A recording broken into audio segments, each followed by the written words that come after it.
오래전에 영국의 런던의 한 길모퉁이에서 구두를 닦는 소년이 있었습니다. 아버지는 빚을 갚지 못해서 감옥을 가게 되고, 그래서 집안 식구 중에 일할 수 있는 사람이 자기뿐이었기 때문에 어린 나이임에도 불구하고 학교를 가지 못한 채 새벽부터 밤늦게까지 구두를 닦으면서 일을 했습니다. 웬만한 사람 같으면 현실을 원망하고 좌절할 만도 한데, 이 소년은 그렇지 않았습니다. 항상 밝은 표정으로 콧노래를 부르면서 구두를 닦습니다. 어제나 오늘이나 항상 웃고 즐겁게 하는 그 소년을 보면서 손님 한 사람이 물었어요. 야, 너는 이 추운 거리에서 구두 닦는 일이 그렇게 즐겁니? 그렇게 물었더니 이 아이가 대답을 합니다. 그럼요, 저는 지금 구두를 닦는 게 아니라 희망을 닦고 있습니다. 하나님께서 저와 함께 하시기 때문에 저의 미래는 반드시 열릴 겁니다. 얼마나 당찬 믿음의 고백입니까? 이 소년이 나중에 성장해서 유명한 크리스마스 캐롤이라고 하는 불후의 명작을 남겼던 이 찰스 디킨즈의 이야기입니다. 그는 구두를 닦으면서도 희망을 볼 수 있는 마음을 가졌습니다. 어둠 속에서도 하나님을 바라보면서 노래할 수 있는 마음을 가졌습니다. 이것이 바로 믿음의 마음이다 라고 할 수 있습니다. 우리의 현실이 우리를 속일 때가 참 많아요. 우리의 현실이 우리를 속일 때가 너무 많습니다. 그래서 우리의 앞길이 답답하게 여겨지고 막힐 때가 있지만, 하나님을 바라보는 그 믿음을 가지면, 하나님께로 나아가게 되면 하나님이 여시는 길이 있습니다. 하나님이 주시는 축복에 해답이 있다는 것입니다. 이런 의미에서 답답한 현실 가운데서 우리는 뭘 보고 살아가야 할 것인가? 어디를 바라보며 희망을 걸 때에 우리의 삶의 회복이 가능할까? 이 질문에 대한 해답을 오늘 본문이 우리에게 주고 있습니다. 오늘 본문을 보시면 유다 민족이 직면했던 암담한 현실이 오늘 본문에 기록되어 있어요. 이 암담한 현실 앞에 하나님께 어떻게 소망의 길을 하나님께서 열어주시는가? 이것이 오늘 본문의 내용입니다. 먼저 오늘 본문을 읽기 전에 우리 역사적인 컨텍스트, 이 상황을, 정황을 잠깐 설명을 해드리면, 자, 1절 한번 볼까요? 거기 이하를 보시면 당시 역사적인 컨텍스트가 자세하게 기록되어 있습니다. 자, 왕의 이름이 몇 명 나오죠? 한번 읽어볼까요? 시작. 우시아의 손자요 요담의 아들인 유다의 아하스 왕 때에 아람의 르신 왕과 르말야의 아들이 이스라엘의 베가 왕이 올라와서 예루살렘을 쳤으나 능히 이기지 못하니라. 자, 여기 말씀에 보면 우시아라고 하는 왕이 있는데, 우시아라는 왕은 이 유다 왕국의 11대 왕이에요. 그리고 요담은 12대 왕, 그리고 오늘 얘기하는 아하스는 13대 왕입니다. 자, 이 13대 왕인 아하스 왕 때에 아람의 그 당시에 강대국인 아람의 왕인 르신 왕과 이 이스라엘, 북이스라엘을 얘기해요. 북이스라엘의 베가 왕이 연합을 해서 예루살렘에 쳐들어온 것입니다. 유다왕 아하스가 다스릴 때, 정확히 말하면 아하스 2년 때, 그러니까 주전 734년입니다. 북쪽에 있는 이 아람 군대와 북왕국 이스라엘이 연합을 해서 이 남유다를 침공한 것입니다. 그래서 대다수의 지역이 다 점령당했어요. 이제 예루살렘을 남겨놓고 공격하기 위해서 이제 집결한 상태예요. 성경 말씀에 의하면 그 당시 그들 연합군의 규모가 굉장히 컸고 잔혹했다고 합니다. 특별히 역대하 28장 5절에서 7절을 보면 이스라엘 왕 베가가 하루에 유다의 용사 12만 명을 쳐서 죽였다고 해요. 그리고는 그들의 아내와 자녀들 20만 명을 사로잡아서 북이스라엘의 수도인 사마리아로 끌고 갔습니다. 자, 이와 같은 막강한 군사력을 이끌고 와서 남유다를 침공하는 이런 상황 앞에서, 자, 본문 2절을 다시 보면 거기 아하스 왕과 유다 백성들의 반응이 나와요. 자, 한번 읽어볼까요? 2절 시작. 어떤 사람이 다윗의 집에 알려 이르되 아람이 에브라임과 동맹하였다 하였으므로 왕의 마음과 그 백성의 마음이 숲이 바람에 흔들림같이 흔들렸더라. 자, 여기 말씀해 보니까 연합군이 쳐들어왔을 때 남유다 왕 아하스와 그 백성의 반응이 어땠다고요? 두려워 떨며 난리가 났어요. 바람이 숲에 바람이 흔들리는 것처럼 흔들렸다고 합니다. 산천초목이 떨듯이 그렇게 두려움에 떨었다는 겁니다. 여러분, 왜 이렇게 아하스가 벌벌 떨었을까요? 물론 엄청난 이 연합군이 쳐들어왔기 때문이기도 하지만 근본적인 것은 뭐냐? 하나님을 떠났기 때문이에요. 여러분, 우리가 인생을 살다 보면 우리의 삶의 환경은 어려움도 있고 고난도 있고 낙심할 일들이 투성이잖아요. 근데 환경 바라보고 문제 자체를 바라보면 언제나 낙심할 수밖에 없어요. 우리 인생 자체라고 하는 것은 불확실성밖에 없어요. 그래서 우리가 항상 그 가능성, 확률치로 따져서 내가 여기를 갈 것인가, 이것을 투자할 것인가, 얘를 매진할 것인가, 그렇게 판단할 뿐 확실한 것은 이 세상에 아무것도 없어요. 항상 불안과 염려와 걱정, 투성이가 이 세상이에요. 자, 아하스 왕은 어느 나라의 왕이요? 유다 백성, 유다의 왕이에요. 하나님 백성의 왕이에요. 그런데 오늘 본문에 보니까 안타깝게도 북이스라엘도 마찬가지고 남유다인 왕이 벌벌 떨었습니다. 하나님을 신뢰하는 믿음이 사라졌기 때문이죠. 하나님을 믿는 믿음을 갖고 있으면 어려운 일이 생겨도 흔들리지 않을 것인데 하나님을 떠난 그 마음속에는 불안함밖에 없었던 것입니다. 우리가 아무리 상황이 힘들어도 믿음 갖게 되면 여러분 평강을 유지할 수 있어요. 믿음이 있으면. 그런데 내가 아무리 가진 것이 많고 아무리 많은 것을 누려도 이 하나님 섬기는, 하나님을 의뢰하는 믿음이 없게 되면요, 불안한 마음이 떠나질 않아요. 두려움이 있게 됩니다. 공포가 있게 돼요.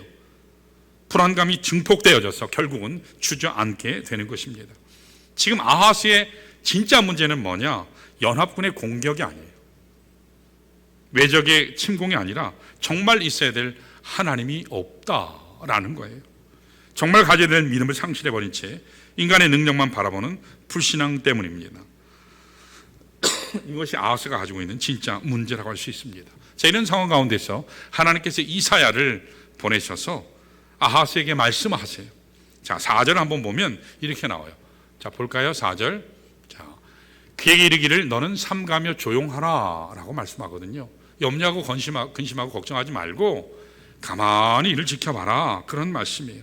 왜냐하면 저들이 네 눈에 볼 때는 막강해 보이지만 결코 그렇지 않다, 주님께서 말씀하세요. 자, 계속 보면 이렇게 나오죠. 르신과, 거기부터 읽어볼까요? 르신과, 시작. 르신과 아람과 르말리아의 아들이 심히 노할지라도 얘들은 연기나는 두 부귀쟁이 그루터기에 불과하니 두려워하지 말며 낙심하지 말라, 그렇게 말씀하셨습니다. 저들 연합군은 연기나는 부직갱이에 불과한 것이니까 너무 겁낼 것 없다 말씀하거든요. 자, 그런데 문제는 이와 같이 말씀해 주셨음에도 불구하고 아하스가 여전히 두려워하고 흔들린다라는 거예요. 그래서 하나님께서 7절에 한 번 더 말씀하세요. 7절에 이렇게 말씀합니다. 우리 읽어볼까요? 같이 시작. 주 여호와의 말씀이 그 일은 서지 못하며 이루어지지 못하리라, 그렇게 말씀하셨어요. 아무리 공격해 오지만 절대로 예루살렘을 이길 수 없다, 너는 결코 무너지지 않을 거야, 그렇게 하나님께서 거듭해서 말씀하시거든요. 자, 그런데 이렇게 말씀하심에도 불구하고 여전히 아하스는 두려워했어요.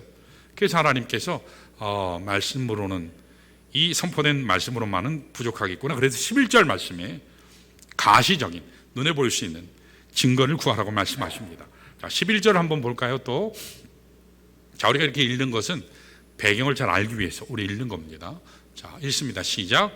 너는 내 하나님 여호와께 한 징조를 구하되 깊은 데에서든지 높은 데에서든지 구하라 하시니 라고 얘기했어요. 자, 여기 보면 징조라는 말씀이 나오죠. 징조. 오늘 말씀 제목이 뭐죠?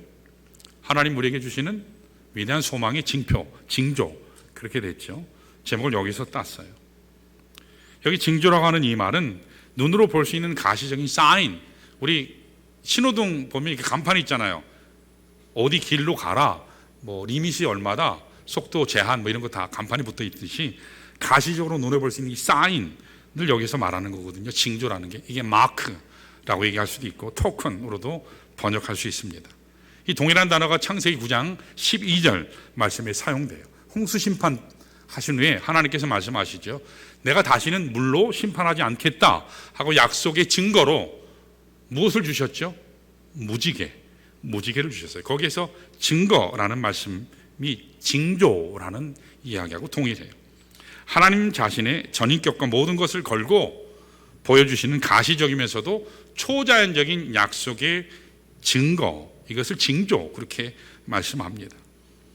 하나님께서는 아하스에게 아무리 설명을 해도 아하스가 믿질 않고 듣질 않고 계속 두려움에 흔들리니까 누구도 부인할 수 없는 확실한 증거를 지금 보여주마. 그러니까 네가 지금 그걸 구해. 그렇게 얘기했더니 아하스가 뭐라 하지요? 하나님 안 구하겠습니다. 그렇게 얘기해요. 하나님 구하라 했는데 안 구하겠습니다. 그러면서 뭐라 얘기했냐면 12절에 하나님을 시험하지 않겠습니다. 여러분 얼핏 보면 굉장히 믿음 좋아 보이잖아요. 구약에 여호와 하나님을 시험하지 말라 그랬으니까 참 신앙의 모습이고 경건한 모습이다, 그렇게 볼 수 있지만 실제로는 그게 아니라는 거예요. 아하스는 이미 하나님을 떠났어요. 오히려 하나님을 믿지 않고 이제는 아수르를 믿겠다, 강대국인 아수르를 믿겠다고 결정을 해버렸습니다. 이게 열왕기하 16장 7절에 기록되어 있습니다. 하나님을 의지할 것이면 하나님께 나가서 말씀을 붙잡고 말씀의 신고도 얻어야 되겠지만 하나님을 이미 버렸기 때문에 하나님을 이미 떠났기 때문에 말씀을 아무리 하셔도 아하스는 하나님을 택하지 않거든요. 아수르 왕을 선택했기 때문에 구하지 않은 것입니다. 자, 이쯤이면 우리 같았으면 어떻게 했을까요? 그래 니네 끝났어 하고 버리실 것 같은데 그럼에도 불구하고 하나님은 14절 말씀을 통해서 그 징표의 내용을 소개해 주고 계세요. 자, 우리가 너무도 잘 아는 말씀이에요. 우리 14절 같이 읽어볼까요? 시작. 그러므로 주께서 친히 징조를 너에게 주실 것이라. 보라, 처녀가 잉태하여 아들을 낳을 것이요 그의 이름을 임마누엘이라 하리라. 여러분 잘 아시는 말씀이죠. 굉장히 유명한 말씀이에요. 구약 성경의 메시아 예언의 가장 대표적인 말씀입니다. 오늘 이 말씀은 1차적으로 아하스 시대 이스라엘을 하나님이 구원하시겠다라는 말씀이기도 하지만 궁극적으로 죄와 사망 가운데 있는 인류를 건져내시기 위해서 하나님께서 준비하신 징표를 말씀하는 겁니다. 우리 온 인류를 죄악 가운데 건져내기 위해서 하나님께서 우리에게 보여주시는 가시적이면서도 객관적이면서도 역사적이면서도 초자연적인 징표, 그게 뭘까요? 그게 바로 우리를 위해 이 땅에 오신 예수 그리스도 사건, 성탄 사건이에요. 오늘 성탄 사건, 이 성탄 사건은 오늘 본문 이사야서 7장이 증거해 주고 있습니다. 장차 육신을 입고 이 땅에 오실 예수 그리스도의 탄생을 예고한 것입니다. 오늘 많은 사람들이 이 예수 그리스도 성탄 사건에 대해 의심을 갖습니다. 그러나 여러분 분명히 아실 것은 성탄 사건은 역사적인 사건이에요. 하나님이 여러분과 저를 위해서 독생자 예수를 보내주신 사건입니다. 성탄 사건이야말로 하나님이 여전히 우리를 사랑하신다라고 하는 그 소망의 말씀이 있는 사건이에요. 누구도 부인할 수 없는 가시적인 객관적인 징표가 되는 사건이에요. 오늘 여러분과 제가 이 사실을 기억하고 하나님께서 주신 이 성탄 사건을 통해서 여러분과 저에게 보여주시기를 원하시는 진짜 소망의 메시지가 무엇인가, 이것은 오늘 본문을 통해서 세 가지를 확인하고 싶은데 오늘은 한 가지만 하겠습니다. 일부 예배 때 한 가지만 하겠다더니 했더니 기쁜 소식이라고 다 막 환하게 웃더라고요. 내일 두 번째, 세 번째 나누고 오늘은 한 가지만 나누고 마치겠습니다. 여기 말씀에 오늘 보면서 여러분 느끼신 것이, 여러분 우리가 인생을 살면서 암울한 현실을 당할 수 있잖아요. 암울한 현실을 피할 수 있는 사람은 아무도 없어요. 살아있는 한.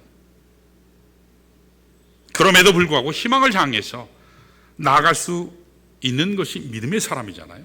근데 오늘 여기 아하스 시대, 이 아하스에게 있어서, 그 이스라엘 민족에 있어서, 유다 백성에게 있어서 참 불행한 사실 한 가지는 하나님의 징표를 거부하고 있다는 사실이에요.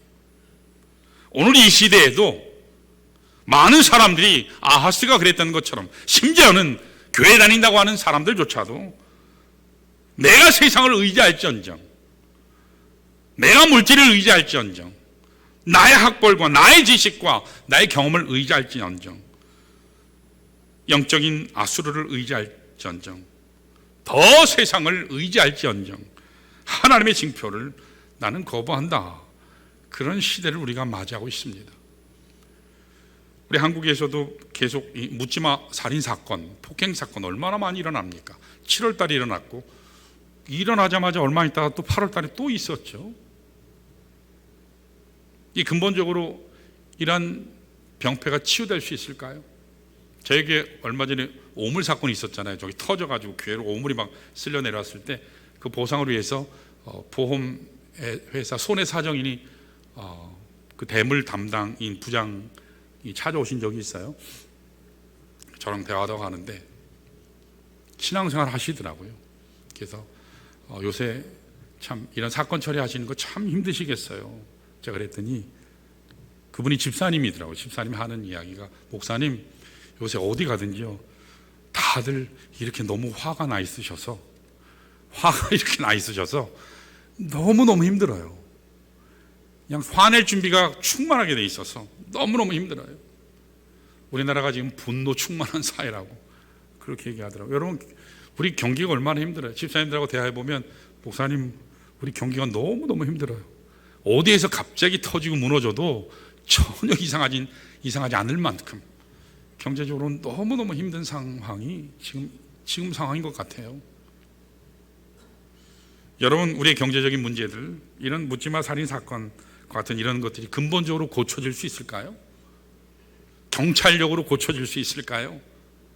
우리 교회 또 경찰 우리 공무원들이 몇 분 계세요. 굉장히들 수고하세요. 경찰력으로 되나요? 정치력으로 되나요? 국회의원 잘 뽑으면, 대통령 잘 뽑으면 되나요? 공교육만 잘 서면 되는가요? 경제적 구조적 갱신으로 고칠 수 있나요? 없어요.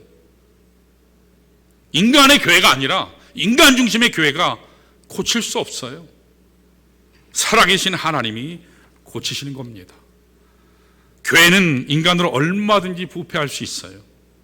엉망진창일 수도 있습니다. 교회 주인이신 하나님이 온전히 교회 주인이 되어 주실 때, 예수가 온전히 살 때 하나님께서 우리를 고치실 수 있는 겁니다.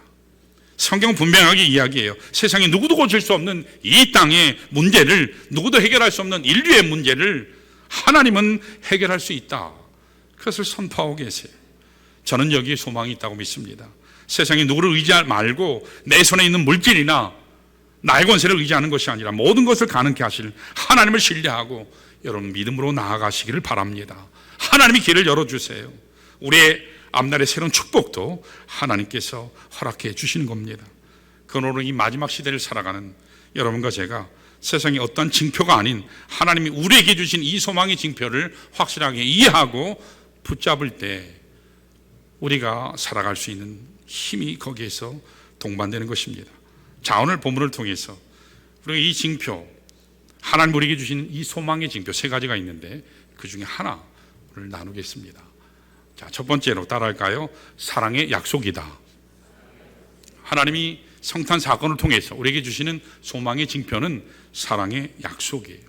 누구도 부인할 수 없는 하나님 사랑이 이 징표 속에 담겨 있어요. 우리 다 같이 14절 한번 볼까요? 14절. 자, 앞부분에 보면 우리 색깔 친 부분 읽어볼까요? 시작.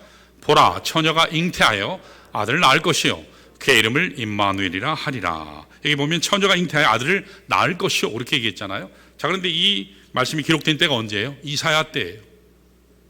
이사야 때예요. 그래서 여기 처녀가 누군가, 아들이 누군가에 대한 성경학자마다 해석이 다 달라요.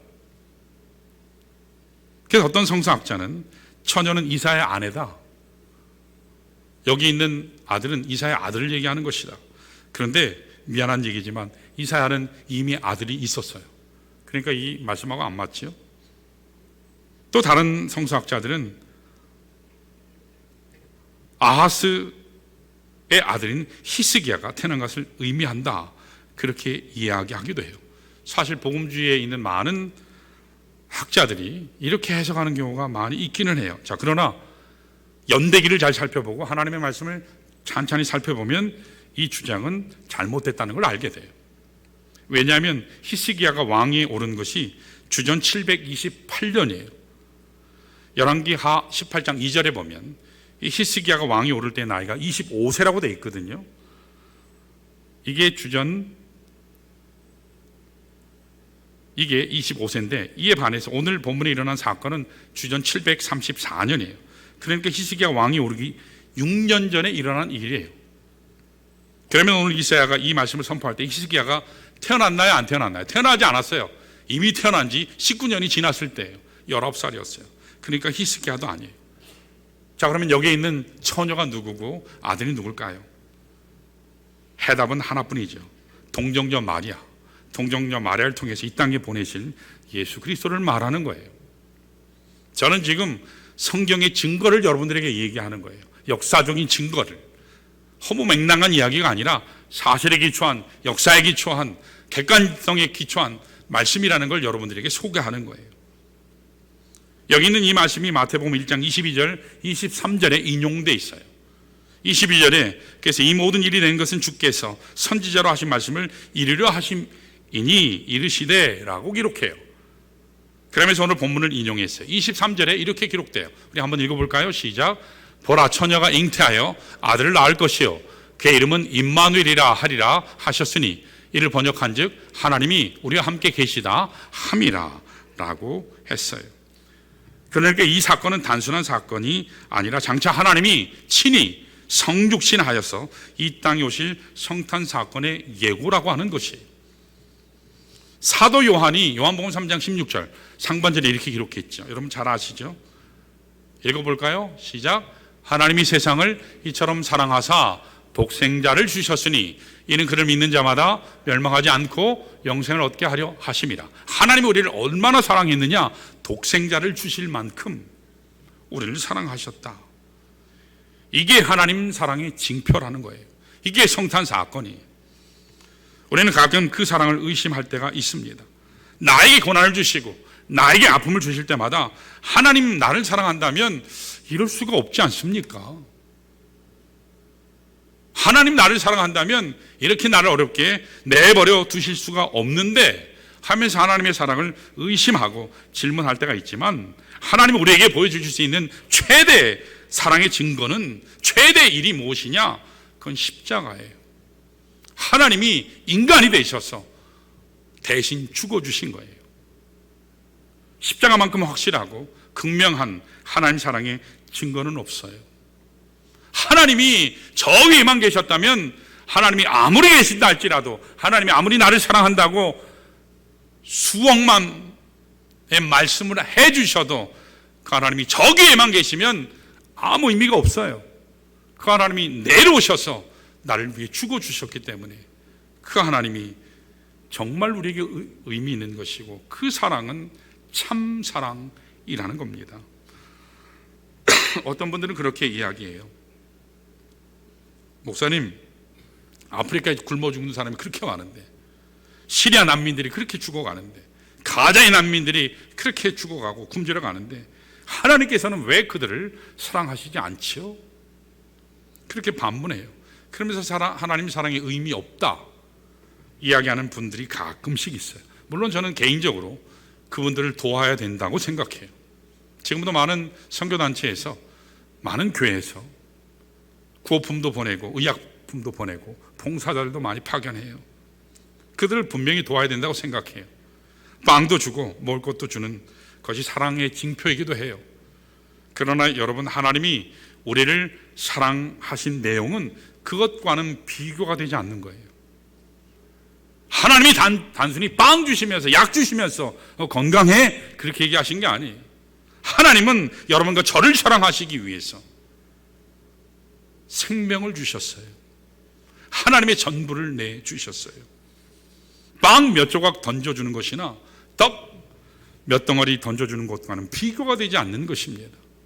하나님이 이 땅에 육신을 입고 오신 목적은 단 한 가지예요. 죄악 가운데 죽어져 가는 여러분과 저를 살리기 위해서 우리 인간의 최대의 문제인 사망의 문제, 죽음의 문제, 이 문제를 해결하시기 위해서 오신 거예요. 여러분, 우리 인생의 죄에 대한 문제, 이 죽음에 대한 문제를 해결하지 않는 한 우리는 절대로 행복할 수 없어요. 형제님, 집사님, 권사님, 당신 앞으로 딱 1년 있다가 암병으로 죽습니다. 선고 딱 받으면 여러분 그때부터 어떨까요? 불안하지 않아요? 두렵지 않겠습니까? 단지 죽을 날을 우리가 모르기 때문에 행복하게 사는 것뿐이지. 그러나 참 믿는 자는 그런 날짜를 받아 두었다 할지라도 이 땅이 아닌 그 나라에 우리의 삶의 목적이 있기 때문에, 그러나 여기에서 최선을 다하면서 하나님 부르신 그날을 오히려 고대하면서 열심으로 여러분 살 것입니다. 죄의 문제가 해결되지 않는 한은 우리는 절대로 행복자가 될 수 없어요. 참된 생명으로 나갈 수 없습니다. 하나님이 나 같은 자를 죄로부터 건지시기 위해서 자기 자신의 생명을 위해서 이 땅에 친히 오신 사건이 바로 성탄 사건이라는 겁니다.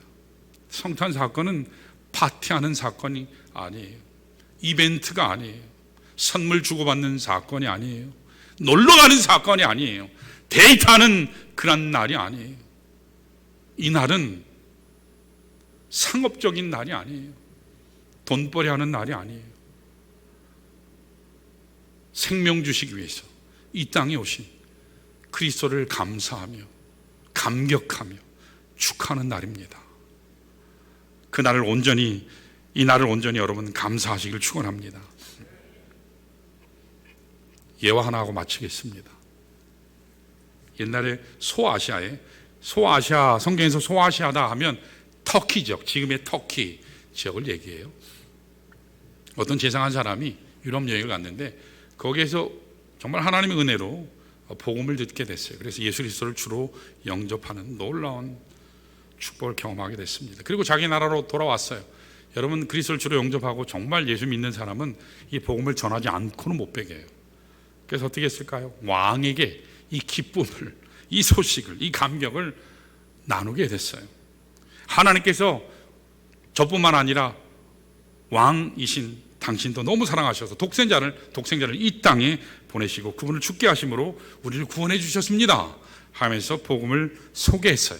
자, 이걸 잘 듣고 있던 왕이 이렇게 반문했어요. 아니, 만왕의 왕이신 그분이 말 한마디 한번 하시면 그냥 구원하실 건데 뭐 그렇게 힘들게 만왕의 왕이신 분이 험악한 일을 감당하시기 위해서 십자가에 매달리시고 피 흘리시고 그렇게 고통당하실 필요가 뭐 있어? 이렇게 말을 하는 순간에 왕 옆에서 놀고 있던 왕자가 뛰어놀다가 연못에 풍덩 빠졌어요. 빠지는 것을 보자마자, 물속에서 허우적거리는 아들을 보자마자 이 왕이 아들을 건지겠다며 물속으로 직접 뛰어들려고 그럴 때 이 재상이 이렇게 얘기했어요. 왕이시여, 지엄하신 왕이 굳이 물속에 들어가지 않으셔도 됩니다. 말씀만 하십시오. 제가 뛰어들어가겠습니다. 그랬더니 왕이 이렇게 얘기했습니다. 아니야, 내 귀한 아들의 생명을 다른 사람에게 맡긴 채 보고만 있을 수 없어. 내가 직접 들어갈 거야. 이게 부모 심정이야. 그렇게 얘기를 했어요. 그때 재상이 왕이시여, 바로 그것입니다. 그것이 하나님의 심정이에요. 사랑하는 여러분, 지금 자식이 물에 빠져 허적거리고 죽어갈 때 먼 발치에서 보고 있을 부모는 아무도 없어요. 오늘 하나님이 여러분과 제가 죄악의 강물에 빠져 죽어가는 것을 참아보지 못해서 친히 내려오셔서 이 땅에 직접 오신 사건이, 우리를 죽어주시기 위해서 오신 사건이 성탄 사건이에요. 이 성탄 사건이야말로 하나님이 여러분과 저를 이 세상에서 그 누구보다 사랑한다 라는 그 하나님 고백이 성탄 사건이에요. 이 시간 그 하나님의 고백 가운데 여러분 다시 감사하며 감격하며 그 첫사랑 회복하시기를 축원합니다. 성탄은 들떠 있긴 하지만 주님이 나를 위해서 십자가에 못 박히셨다는 사실, 생명 주셨다는 그 사실에 감격하는 시간, 들뜨는 그런 시간이지, 크리스마스 트리 보면서 캐롤 들으면서 이벤트 하면서 축하하면서 그런 시간이 아니에요. 자, 우리 옆에 있는 분들 한번 인사할까요? 주님을 감사합시다. 주님을 감격합시다. 주님을 축하합시다. 자, 이 시간에 모두 일어나셔서 그 주님의 은혜가 다시 시작됐습니다.